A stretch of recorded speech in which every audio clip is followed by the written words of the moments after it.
In today's video, I'm going to teach you how to reset Photoshop to default settings. This is a quick fix if Photoshop has started behaving oddly, your tools aren't responding as expected, or you just want a clean slate.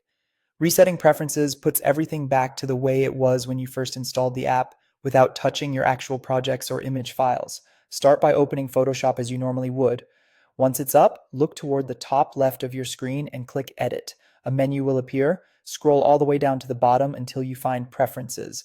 Hover over Preferences to open its submenu, then click General. You're now on the General Preferences page, which controls many of Photoshop's core behaviors. Here, look for the option labeled Reset Preferences on Quit. Go ahead and click that.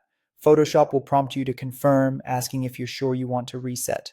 Click OK to proceed. This doesn't reset things immediately, it schedules the reset for the next time Photoshop closes, which helps prevent conflicts if you currently have documents or panels open. Next, close Photoshop completely.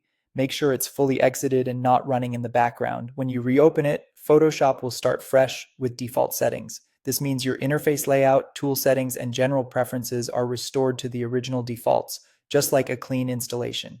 After reopening, take a moment to glance around. Panels may be back in their original positions, tool behaviors will be reset, and various customizations like keyboard shortcuts, workspaces, and performance preferences will return to their defaults. Your projects, saved brushes, and files on your computer aren't deleted, but you may need to re-enable or re-import certain custom settings if you previously customized a lot. If you rely on specific preferences like scratch disk choices, GPU performance settings, or a custom workspace, consider reapplying them now.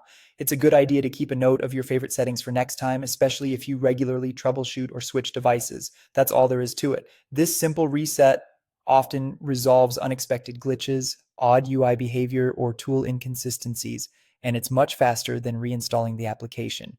And that's it. If you found this tutorial helpful, don't forget to like this video and subscribe to my channel for more Photoshop tips and tutorials.